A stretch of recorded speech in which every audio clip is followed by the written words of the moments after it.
Hello friends, welcome to Vrindavan P S C world. അപ്പോൾ നമ്മുടെ LGS LDC VFAയുടെ പഠനത്തിൻ്റെ ഭാഗമായിട്ട് സിലബസിൽ കോൺസ്റ്റിറ്റ്യൂഷൻ എന്ന് പറയുന്നത് ഇമ്പോർട്ടൻ്റ് ആയിട്ടുള്ള ഒരു പോർഷനാണെന്ന് നിങ്ങൾക്കറിയാം. പക്ഷേ പലപ്പോഴും നമ്മൾ എളുപ്പമാണെന്ന് വിചാരിക്കുമെങ്കിലും നമ്മൾ പ്രതീക്ഷിക്കാത്ത തരത്തിലുള്ള സ്റ്റേറ്റ്മെൻറ്റ് ടൈപ്പ് ഓഫ് ക്വസ്റ്റ്യൻസ് ഒക്കെ കോൺസ്റ്റിറ്റ്യൂഷൻ്റെ ഏരിയയിൽ ചോദിക്കുന്നുണ്ട് അല്ലേ. അപ്പോൾ ഇത്തരം ചോദ്യങ്ങൾ നമ്മൾ നല്ല രീതിയിൽ നമുക്ക് ആൻസർ ചെയ്യാൻ പറ്റണമെന്നുണ്ടെങ്കിൽ SCERTയിൽ പറഞ്ഞു വെക്കുന്ന കോൺസ്റ്റിറ്റ്യൂഷനെ കുറിച്ചിട്ടുള്ള കാര്യങ്ങളോടൊപ്പം നമ്മൾ എക്സ്ട്രാ ചില കാര്യങ്ങൾ പഠിച്ചെടുക്കേണ്ടതുണ്ട്.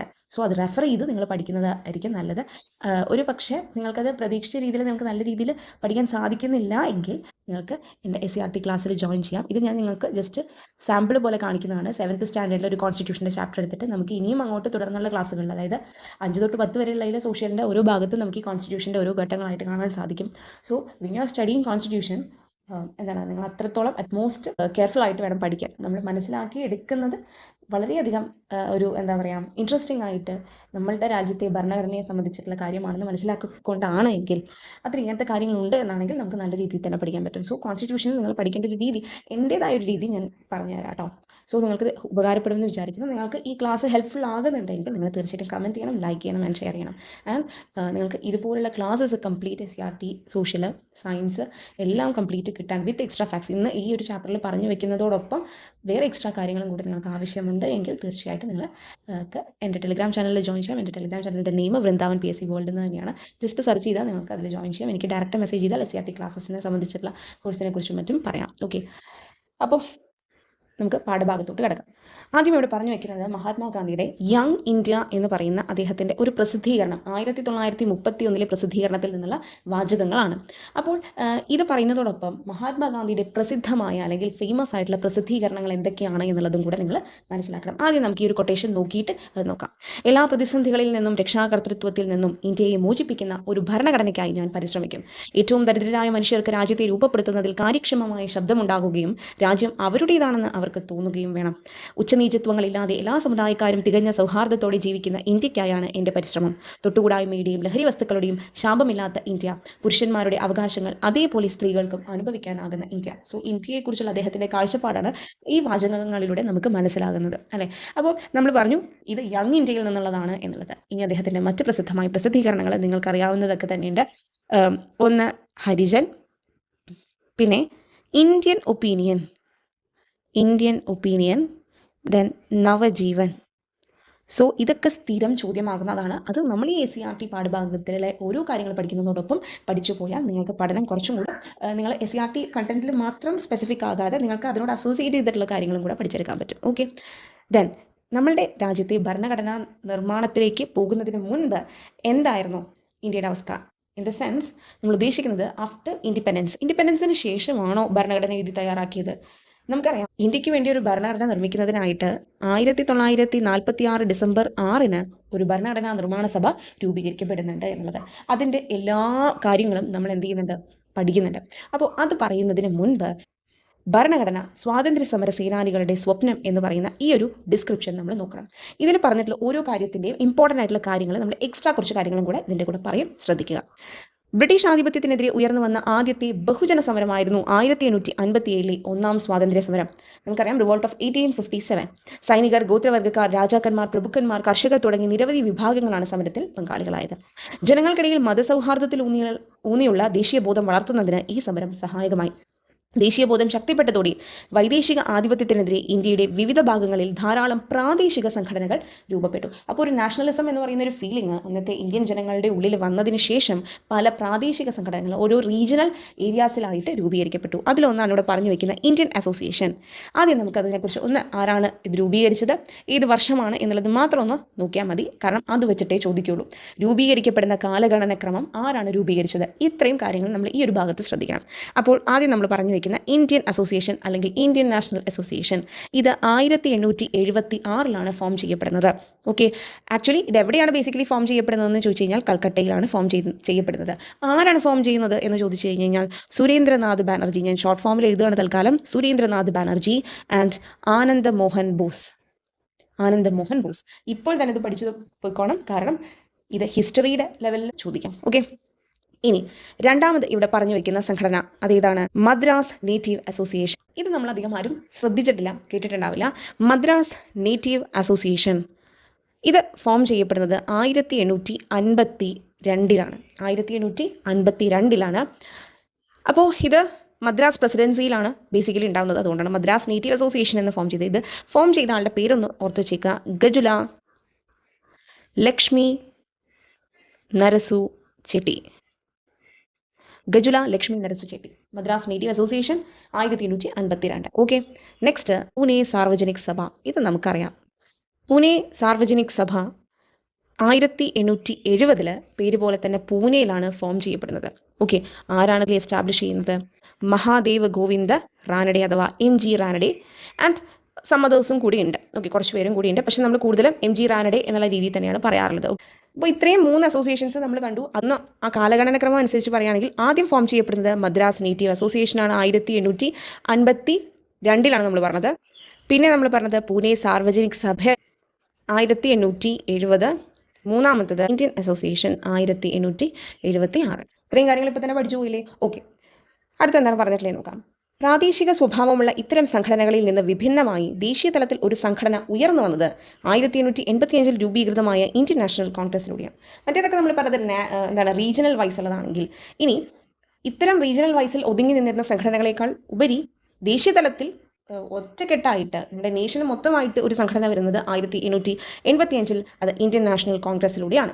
ഓക്കെ, അപ്പോൾ 1885 അല്ലെ ഡിസംബർ 28 നമുക്ക് വേണമെങ്കിൽ തീയതിയും കൂടെ ഒന്ന് പഠിക്കാം. ഡിസംബർ 28, 1885 ബോംബെയിൽ രൂപീകരിക്കപ്പെടുന്നു. A.O. ഹ്യൂം ആൻഡ് അതേഴ്സ്, അവരുടെയൊക്കെ നേതൃത്വത്തിലാണ് INC രൂപീകരിക്കപ്പെടുന്നത്. വിവിധ INC സമ്മേളനങ്ങളെക്കുറിച്ച് നമ്മൾ സെപ്പറേറ്റ് ഹിസ്റ്ററിയിൽ പഠിക്കുന്നുണ്ട്. ഓക്കെ, ആദ്യത്തെ സമ്മേളനം എന്ന് പറയുന്നത് എവിടെയാണ് നടന്നത്? അത് ബോംബെയിൽ തന്നെയാണ് നടന്നത്. ഓക്കെ, അതിൽ 72 ഡെലിഗേറ്റ്സ് അല്ലെങ്കിൽ 72 പാർട്ടിസിപ്പൻസ് ആയിരുന്നു ഉണ്ടായിരുന്നത് ഫസ്റ്റ് സെഷനിൽ. ഗുകുൽദാസ് തേജ്പാൽ സംസ്കൃത് കോളേജിലാണ് ഇത് നടത്താൻ ആദ്യം തീരുമാനിച്ചിരുന്നത് എവിടെയായിരുന്നു? പക്ഷേ പൂനെയിലായിരുന്നു. പിന്നീടാണ് അത് ബോംബെയിലേക്ക് ഷിഫ്റ്റ് ചെയ്യപ്പെടുന്നത്. കാരണം പൂനെയിൽ അവിടെ പകർച്ചവ്യാധി പ്ലേഗ് ഭയങ്കരമായിട്ട് കൂടിയിരിക്കുന്നത് കാരണമാണ് അങ്ങനെ സംഭവിച്ചത്. അപ്പോൾ നമ്മൾ പറഞ്ഞു ഇന്ത്യൻ നാഷണൽ കോൺഗ്രസിൻ്റെ സ്ഥാപകനായിട്ട് നമ്മൾ കരുതുന്നത് ആരെ തന്നെയാണ്? A.O. ഹ്യൂം, അലാൻ ഒക്ടേവിയൻ ഹ്യൂം, അദ്ദേഹം തന്നെയാണ്. ആദ്യ സെക്രട്ടറിയും അദ്ദേഹം തന്നെയാണ്. ഫസ്റ്റ് സെക്രട്ടറിയും അദ്ദേഹം തന്നെയാണ്. എന്നാൽ ഫസ്റ്റ് പ്രസിഡൻ്റ് ആകുന്നത് WC ബാനർജിയാണ്. ഓക്കെ, സ്ഥാപകൻ ആദ്യത്തെ സെക്രട്ടറിയും പ്രസിഡന്റ് WC ബാനർജിയുമാണ്. ഇതിനോടൊപ്പം ഞാൻ പറഞ്ഞു എന്നുള്ളൂ. അപ്പോൾ ഇതിനോടനുബന്ധിച്ച് ഞാൻ ഒരു കാര്യം കൂടെ പറയട്ടെ. WC ബാനർജി പറഞ്ഞ ഒരു കൊട്ടേഷൻ അല്ലെങ്കിൽ ഒരു സ്റ്റേറ്റ്മെൻ്റ് ഉണ്ട്.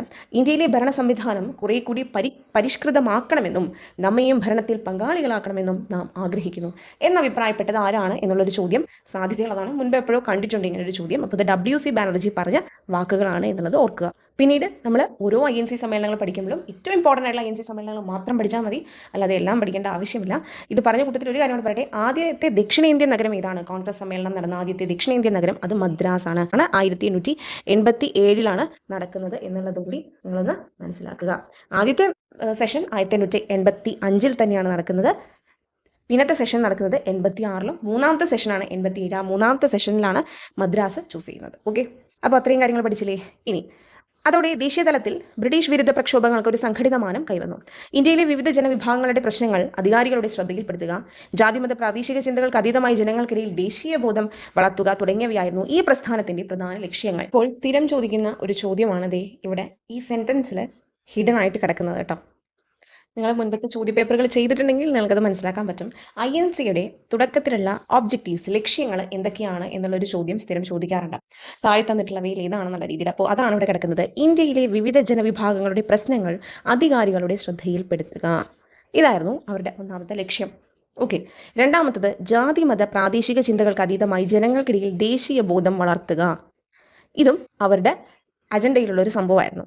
അപ്പോൾ അത് ഈ ഒരു മേഖലയിൽ നിന്നാണ് ചോദിക്കുന്നത് സ്ഥിരം. അപ്പോൾ ഇങ്ങനെ ഹിഡൻ ആയിട്ട് കിടക്കുന്ന കാര്യങ്ങൾ നിങ്ങളൊന്ന് മനസ്സിലാക്കി പഠിക്കണം.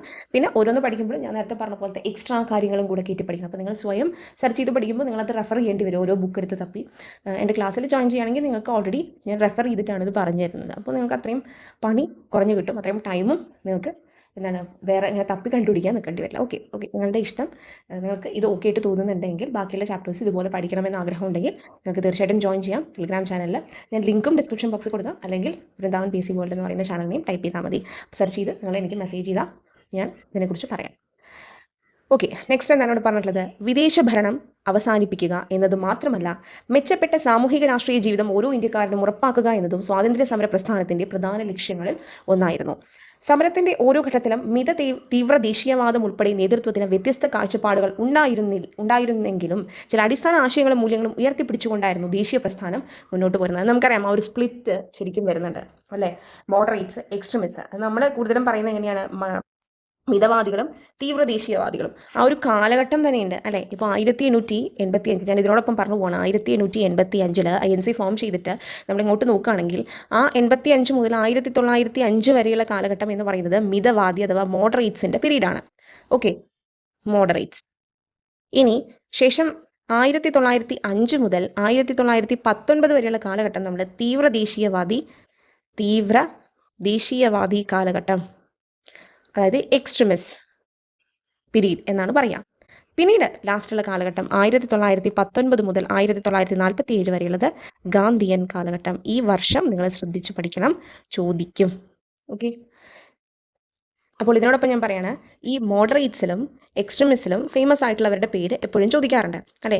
2 ഐഡിയോളജീസാണ് ഇവർ കൂടുതലും മുന്നോട്ട് കൊണ്ടുപോയിക്കൊണ്ടിരുന്നത്. നമുക്കറിയാം എക്സ്ട്രീമിസ്റ്റിൽ ലാൽ, ബാൽ, പാൽ ഇവരാണ്. മോഡറേറ്റ്സിൽ വരുമ്പോൾ ദാദാഭായ് നവറോജി, ഫിറോസ് ഷാ മേത്ത, ബദ്രുദ്ദീൻ ത്യാബ്ജി, WC ബാനർജി, ഗോപാലകൃഷ്ണ ഗോഖലെയൊക്കെ ഉണ്ട്.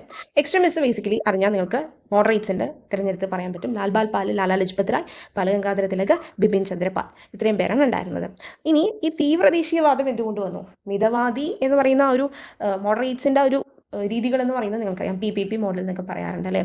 പിറ്റീഷൻ, prayer and protest. PPP model എന്നാണ് മോഡറേറ്റ്സിൻ്റെ എപ്പോഴും പറയാറുള്ളത്.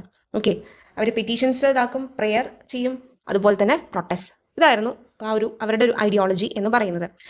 ബേസിക്കലി എന്താ ഈ പ്രെയർ പെറ്റീഷൻ കൊണ്ട് ഉദ്ദേശിക്കുന്നതെന്ന് ഞാൻ ജസ്റ്റ് പറയാം. പ്രെയർ കൊണ്ട് ഉദ്ദേശിക്കുന്നത് ഇത്രയുള്ള അവർ റിക്വസ്റ്റ് ചെയ്യും ആദ്യം. ഓക്കെ, ഈ പറയുന്ന ബ്രിട്ടീഷുകാരുടെ ഓരോ കാര്യങ്ങൾ, അവർ ചെയ്യുന്ന ഓരോ കാര്യങ്ങൾ അവരെന്ത് ചെയ്യും, റിക്വസ്റ്റ് ഇങ്ങനെ ചെയ്യരുത്, അങ്ങനെ ചെയ്യരുതെന്ന് പറഞ്ഞാൽ എന്ത് ചെയ്യും, റിക്വസ്റ്റ് ചെയ്യാൻ ശ്രമിക്കും. അതാണ് പ്രെയർ കൊണ്ട് ഉദ്ദേശിക്കുന്നത് ബേസിക്കലി. പിന്നെ പിറ്റീഷൻസ് അവർ ഫോമൽ ആയിട്ടുള്ള റിട്ടേൺ റിക്വസ്റ്റുകൾ ഒക്കെ കൊടുക്കും. പിന്നെ പ്രൊട്ടസ്റ്റ് എന്ന് പറഞ്ഞു കഴിഞ്ഞാൽ അവരുടെ അജണ്ടകൾ അല്ലെങ്കിൽ അവർ ആഗ്രഹിക്കുന്ന അല്ലെങ്കിൽ അവർ മുന്നോട്ട് വയ്ക്കാൻ ഉദ്ദേശിക്കുന്ന കാര്യങ്ങളൊക്കെ എന്ത് ചെയ്യും, അവർ ഈ പറയുന്ന പ്രൊട്ടസ്റ്റിലൂടെ, അത് ചിലപ്പോൾ പാംഫ്ലെറ്റ്സ് അല്ലെങ്കിൽ ലഘുലേഖകളോ അങ്ങനത്തെ കാര്യങ്ങളോ ന്യൂസ് പേപ്പർ ആർട്ടിക്കിൾസോ ഇതിലൂടെയൊക്കെ അവർ എന്ത് ചെയ്യും, പ്രൊട്ടസ്റ്റ് ചെയ്യും. ഇതാണ് മോഡറേറ്റ്സിൻ്റെ ആ ഒരു രീതി എന്ന് പറയുന്നത്. അപ്പോൾ ഈ എക്സ്ട്രീമിസ്റ്റ് എന്ന് പറയുന്ന ആ ഒരു ഗ്രൂപ്പിൻ്റെ മെയിൻ ഐഡിയോളജി എന്ന് പറയുന്നത് കുറച്ചും കൂടെ എന്താണ്, വയലൻസും അതുപോലെ തന്നെ എന്താണ് കടുത്ത സമരമുറകളായിരുന്നു അവർ പിന്തുടർന്നിരുന്നത്. അതായത് അന്നത്തെ ആ ഒരു ബ്രിട്ടീഷ് ഭരണത്തോട് കടുത്ത വിയോജിപ്പാണ്. അപ്പോൾ അതിനെതിരെ പ്രതിഷേധം എന്നുള്ള രീതിയിൽ തിരഞ്ഞെടുത്തത് കടുത്ത സമരമുറകളായിരുന്നു. ഓക്കെ, അപ്പോൾ ഇവരുടെ മോഡറേറ്റ്സിൽ നിന്ന് വ്യത്യസ്തമായിട്ട് ഇവര് പറഞ്ഞിരുന്നത് എന്താണ്, പൂർണ്ണ സ്വരാജ് വേണം, അതായത് കംപ്ലീറ്റ് ഫ്രീഡം വേണം, കംപ്ലീറ്റ് സ്വാതന്ത്ര്യമാണ് ഇന്ത്യക്ക് വേണ്ടത് എന്നുള്ളതാണ് പറഞ്ഞത്.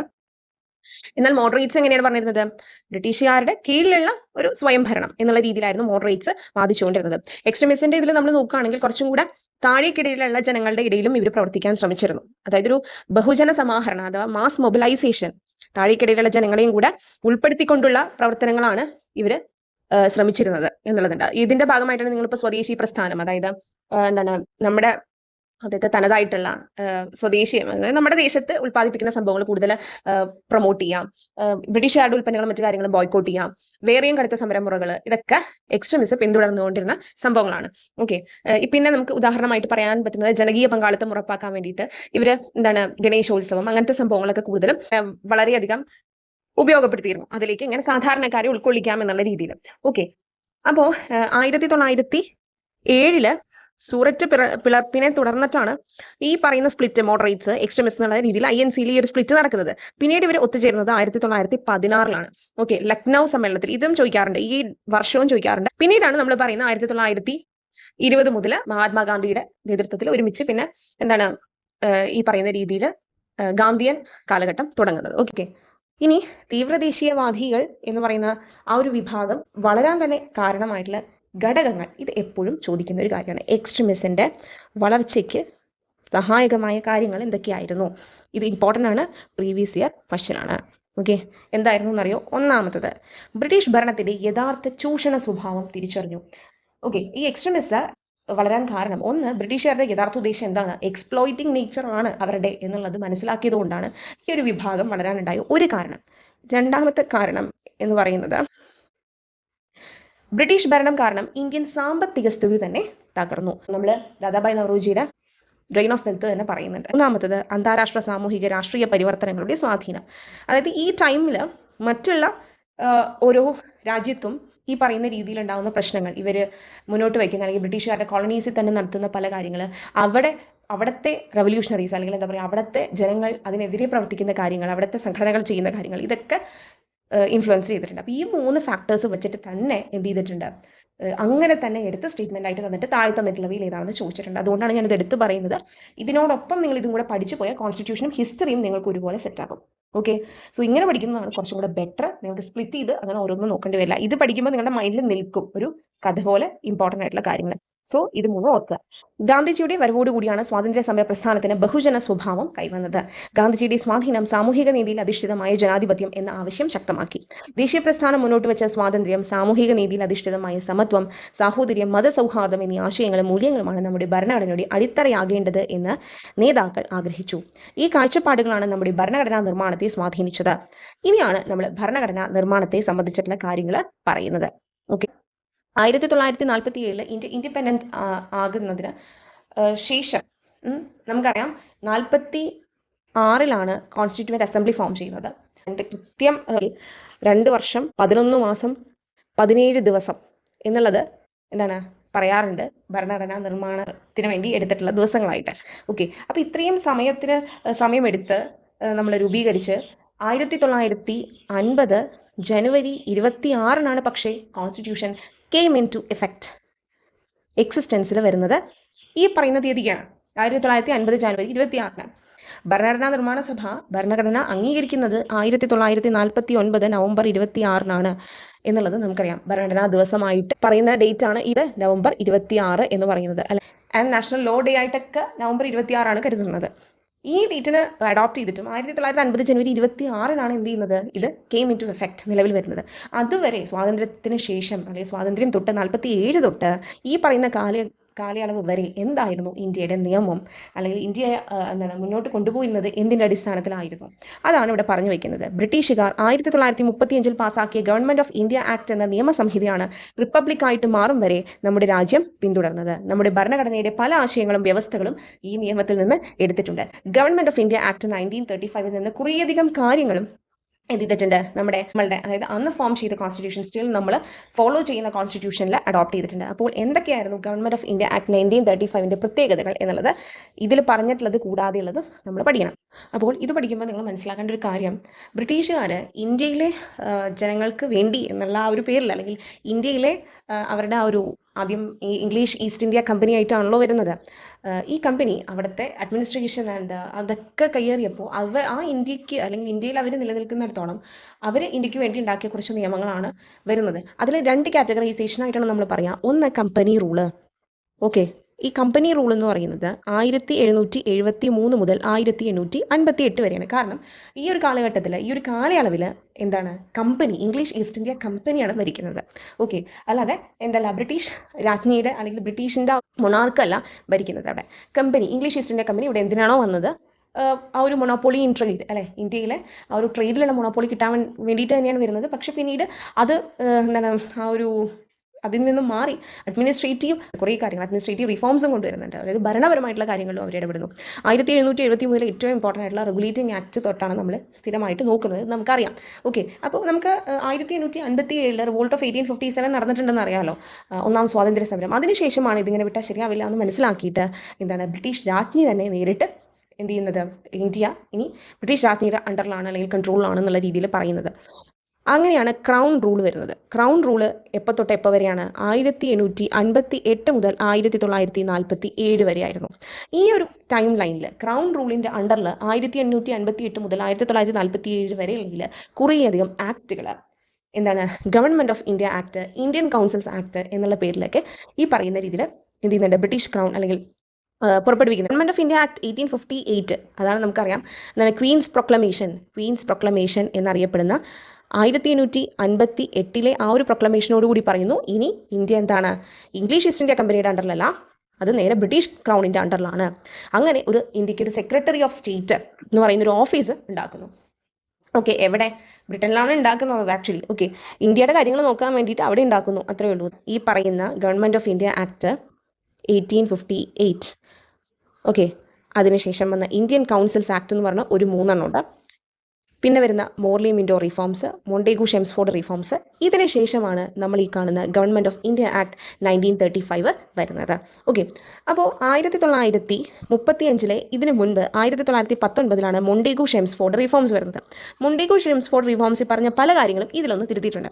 വേറെ ഒന്നുമല്ല, മൊണ്ടേഗു ഷെംസ്ഫോർഡ് പറഞ്ഞിരുന്നത് പ്രൊവിൻസസിൽ ഡയാർക്കി ഇൻട്രൊഡ്യൂസ് ചെയ്തു എന്നുള്ളതാണ്. അതായത് പ്രവിശ്യകൾ, അന്ന് ബ്രിട്ടീഷ് പ്രവിശ്യകളുണ്ടല്ലോ, മീൻസ് ബ്രിട്ടീഷ് ഗവൺമെൻറ്റുകൾ, അതായത് എന്താ പറയുക, ബ്രിട്ടീഷുകാർ നേരിട്ട് ഭരണം നടത്തിയിരുന്ന പ്രദേശങ്ങളാണ് ബ്രിട്ടീഷ് പ്രവിശ്യകൾ എന്ന് പറയുന്നത്. ഓക്കെ, അതായത് പ്രൊവിൻസസ് എന്ന് പറയുന്നത്. പിന്നീടുള്ളത് എന്താണ്? പ്രിൻസ്ലി സ്റ്റേറ്റ്സ് ആണ്. ഓക്കെ, പ്രിൻസ്ലി സ്റ്റേറ്റ്സ് ഇതെന്താണ്? ബ്രിട്ടീഷ് മേൽക്കോയ്മ അല്ലെങ്കിൽ ബ്രിട്ടീഷ് പാരമൗൺസി അംഗീകരിച്ചുകൊണ്ട് അവിടുത്തെ തന്നെ ലോക്കലായിട്ടുള്ള, അതായത് ആ ഒരു പ്രദേശത്തെ രാജാക്കന്മാർ തന്നെ ഭരിക്കുകയാണ്. പക്ഷേ അവരെന്ത് ചെയ്യുന്നു? ബ്രിട്ടീഷ് സുപ്രമസി ആക്സെപ്റ്റ് ചെയ്യുന്നുണ്ട്. അങ്ങനെയുള്ള പ്രിൻസ്ലി സ്റ്റേറ്റ്സ്, ഇങ്ങനെ രണ്ടൊരു വിഭാഗങ്ങളായിരുന്നു അന്നത്തെ ബ്രിട്ടീഷ് ഇന്ത്യയിൽ ഉണ്ടായിരുന്നത്. ആദ്യം ഈ പ്രവിശ്യകൾക്ക് മുമ്പ് പ്രസിഡൻസി എന്ന് പറയുന്ന രീതിയിലായിരുന്നു ഉണ്ടായിരുന്നത്. അതായത് എന്താണ്, ബംഗാൾ, ബോംബെ, മദ്രാസ് ആയിരുന്നു മേജർ ആയിട്ടുള്ള പ്രസിഡൻസീസ് അന്നത്തെ. പക്ഷേ പിന്നീട് ബ്രിട്ടീഷ് സാമ്രാജ്യം ഇങ്ങനെ അവർ വികസിപ്പിക്കുന്നതിൻ്റെ ഭാഗമായിട്ട് ഈ പ്രസിഡൻസീസിനെയൊക്കെ വിഭജിച്ച് പ്രവിശ്യകളാക്കി മാറ്റിയെന്ന് മാത്രം. ഇന്ന് നമ്മൾ ഇന്ത്യയിൽ പറയുന്ന സ്റ്റേറ്റ്സ്, സംസ്ഥാനങ്ങൾ ലൈക്ക് കേരള, മധ്യപ്രദേശ്, മഹാരാഷ്ട്ര പോലെയായിരുന്നു അന്ന് ബ്രിട്ടീഷ് ഇന്ത്യയിലെ പ്രൊവിൻസസ് എന്ന് പറയുന്നത്.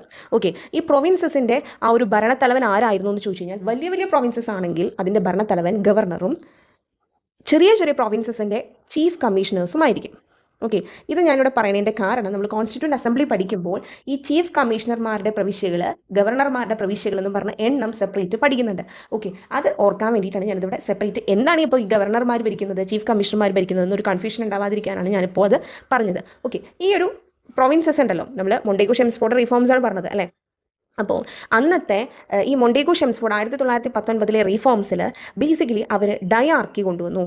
ഡയാർക്കി അതായത് ഇരട്ട ഭരണം എന്നൊക്കെ വേണമെങ്കിൽ പറയാം. ഓക്കെ, അതായത് അവരെന്ത് ചെയ്തു എന്ന് വെച്ച് കഴിഞ്ഞാൽ, പ്രൊവിൻസസിൽ, മൊണ്ടേഗു ഷെംസ്ഫോർഡ് റിഫോംസിൽ ഈ പ്രവിശ്യകളിൽ, പ്രൊവിൻസസിൽ അവർ രണ്ട് തരത്തിൽ, ഇന്ന് നമ്മൾ union list, state list, concurrent list ഒക്കെ പറയുന്നില്ലേ, അതുപോലെ തന്നെ ഓരോ പ്രവിശ്യയിലെയും വിഷയങ്ങൾ, അവിടുത്തെ മെയിൻ ആയിട്ടുള്ള സബ്ജക്ട്സിനെ ട്രാൻസ്ഫേർഡ് എന്നും റിസർവ്ഡ് എന്നും എന്ത് ചെയ്തിരുന്നു? വിഭജിച്ചിരുന്നു. ഞാൻ ഒന്ന് സ്ക്രീൻ മാറ്റിയിട്ട് എഴുതിയതാണ്, വേറെ ഒന്നും അല്ല, അല്ലെങ്കിൽ കൺഫ്യൂഷൻ വരരുതെന്ന് പറഞ്ഞു. Dyarchy in provinces. അപ്പോൾ ട്രാൻസ്ഫേർഡ് എന്നും റിസർവ്ഡ് എന്നും രണ്ട് തരത്തിൽ എന്ത് ചെയ്തു? ഈ ലിസ്റ്റ് കാറ്റഗറൈസ് ചെയ്തിരുന്നു. എന്താണെന്ന് വെച്ച് കഴിഞ്ഞാൽ, ട്രാൻസ്ഫേർഡ് സബ്ജക്ട്സിൽ വരുന്നത് എന്തായിരിക്കും? എഡ്യൂക്കേഷൻ, ഹെൽത്ത്, ഇതൊക്കെ ആയിരിക്കും. ഇത് എന്താണ്, അവിടുത്തെ തന്നെയുള്ള റെപ്രസെൻറ്റേറ്റീവ്സ്, മന്ത്രിമാർ ആരൊക്കെയാണ് അവിടുത്തെ ലോക്കലായിട്ടുള്ളത്, അവരുടെ കയ്യിലായിരിക്കും എന്ത്? ഇതിൻ്റെ ഫുൾ നിയന്ത്രണം, അല്ലെങ്കിൽ എന്താ പറയുക, അവരുടെ കയ്യിലായിരിക്കും ഈ വിഷയങ്ങൾ കൈകാര്യം ചെയ്യേണ്ടി വരിക.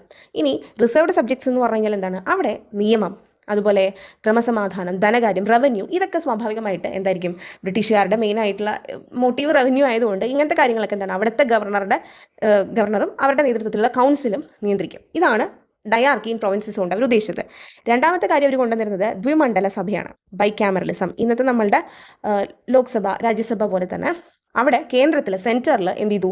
ആദ്യമായിട്ട് ദ്വിമണ്ഡല സഭ, council of state, legislative assembly എന്നുള്ള രീതിയിൽ നിലവിൽ വരുന്നു. ഓക്കെ, പിന്നീട് ഇതിൻ്റെ ഭാഗമായിട്ട് കൊണ്ടുവന്ന മറ്റൊരു റിഫോം എന്ന് പറയുന്നത് വോട്ടവകാശമാണ്. ഓക്കെ, ആർക്കൊക്കെ ആയിരുന്നു വോട്ടവകാശം എന്ന് വെച്ച് കഴിഞ്ഞാൽ, സ്വത്ത്, അതുപോലെ വിദ്യാഭ്യാസം, ഇതിൻ്റെ അടിസ്ഥാനത്തിൽ കുറച്ച് പേർക്ക് മാത്രമായിട്ട് വോട്ടിംഗ് റൈറ്റ്സ് കൊടുത്തു. ഓക്കെ, അങ്ങനെ ഇന്ത്യയിൽ ആദ്യമായിട്ട് സ്ത്രീകൾക്കും വോട്ടവകാശം അനുവദിക്കപ്പെടുന്നത് ഇത് റിഫോംസിലൂടെയാണ്, മൊണ്ടേഗു ഷെംസ്ഫോർഡ് റിഫോംസിലൂടെ. അപ്പോൾ വോട്ടിംഗ് റൈറ്റ്സ് മനസ്സിലാക്കി നിങ്ങൾ. ഇനി പിന്നീട് നാലാമത് കൊണ്ടുവന്ന ഒരു സംഭവം എന്ന് വെച്ച് കഴിഞ്ഞാൽ, സെപ്പറേറ്റ് ഇലക്ട്രേറ്റ്സ്, പ്രത്യേക നിയോജക മണ്ഡലങ്ങൾ. അതായത് മുസ്ലിങ്ങൾക്ക് പുറമെ സിഖുകാർ, ക്രിസ്ത്യാനികൾ, ആംഗ്ലോ ഇന്ത്യക്കാർക്ക്, ഇവർക്ക് കമ്മ്യൂണൽ, സെപ്പറേറ്റ് ഇലക്ട്രേറ്റ്സ് എന്ന് പറയുന്നതിനേക്കാളും നല്ലത് കമ്മ്യൂണൽ ഇലക്ട്രേറ്റ്സ് എന്ന് പറയുന്നതാണ് കേട്ടോ. അതായത് on the basis of religion, അതുകൊണ്ടാണ് കമ്മ്യൂണൽ എന്നുള്ള രീതിയിൽ. ഇപ്പോൾ നിങ്ങൾ കമ്മ്യൂണൽ അവാർഡ് എന്നൊക്കെ കേട്ടിട്ടില്ലേ, അതുകൊണ്ട് ഉദ്ദേശിക്കുന്നത് ഇതാണ്. കമ്മ്യൂണൽ ഇലക്ട്രേറ്റ് എന്ന് പറയുന്ന സംഭവം ഈ പറയുന്ന മുസ്ലിങ്ങൾക്ക് പുറമെ സിഖുകാർ, ക്രിസ്ത്യാനികൾ, ആംഗ്ലോ ഇന്ത്യക്കാർക്കൊക്കെ പ്രത്യേക നിയോജക മണ്ഡലങ്ങൾ വിപുലീകരിച്ചു. ഓക്കെ, അതുപോലെ പബ്ലിക് സർവീസ് കമ്മീഷൻ, PSC, ഇന്ത്യയിൽ ഒരു പബ്ലിക് സർവീസ് കമ്മീഷൻ സ്ഥാപിക്കുന്നതിന് വ്യവസ്ഥ ചെയ്യുന്ന നിയമം ഇതാണ്. അങ്ങനെ 1926 PSC വരുന്നത്. ഓക്കെ, ഇത്രയും കാര്യങ്ങളാണ് നമ്മൾ മൊണ്ടേഗു ഷെംസ്ഫോർഡ് റിഫോംസ്, അതായത് 1935 ആക്ടിന് മുൻപ് പറഞ്ഞു വെക്കുന്നത്. ഗവൺമെൻറ് ഓഫ് ഇന്ത്യ ആക്ട് 1935 വരുമ്പോൾ അവിടെ എന്ത് വന്നു? ഈ പറയുന്ന കുറേയധികം മാറ്റങ്ങൾ വരുന്നു. ഗവൺമെൻറ് ഓഫ് ഇന്ത്യ ആക്ട് 1935 ഇത് പറഞ്ഞത് കൂടാതെ വേറെ എന്തൊക്കെ കാര്യങ്ങളാണ് ശ്രദ്ധിച്ച് പഠിക്കേണ്ടത് എന്നുള്ളത് നമുക്ക് നെക്സ്റ്റ് ക്ലാസ്സിലായിരിക്കും നമ്മൾ നോക്കാൻ പോകുന്നത്. ഓക്കെ, അപ്പോൾ ഇത്രയധികം കാര്യങ്ങൾ അസോസിയേറ്റ് ചെയ്ത് നിങ്ങൾ പഠിക്കണം, എന്നാൽ മാത്രമേ നമുക്ക് പഠനം ആ ഒരു നല്ല രീതിയിൽ വേണ്ട കാര്യങ്ങളൊക്കെ കവർ ചെയ്ത് നല്ല ഇൻട്രസ്റ്റിംഗ് ആയിട്ട് നമുക്ക് പഠിച്ചെടുക്കാൻ പറ്റും. ഹിസ്റ്ററിയും കോൺസ്റ്റിറ്റ്യൂഷനും നിങ്ങൾക്ക് അറ്റ് ദ സെയിം ടൈം പഠിച്ച് തീർക്കാൻ പറ്റും. ഓക്കെ, നമ്മുടെ യൂട്യൂബ് ചാനലും ടെലിഗ്രാം ചാനൽ സബ്സ്ക്രൈബ് ചെയ്യാനും കൂടെ മറക്കരുത് കേട്ടോ. Okay, so thank you for watching.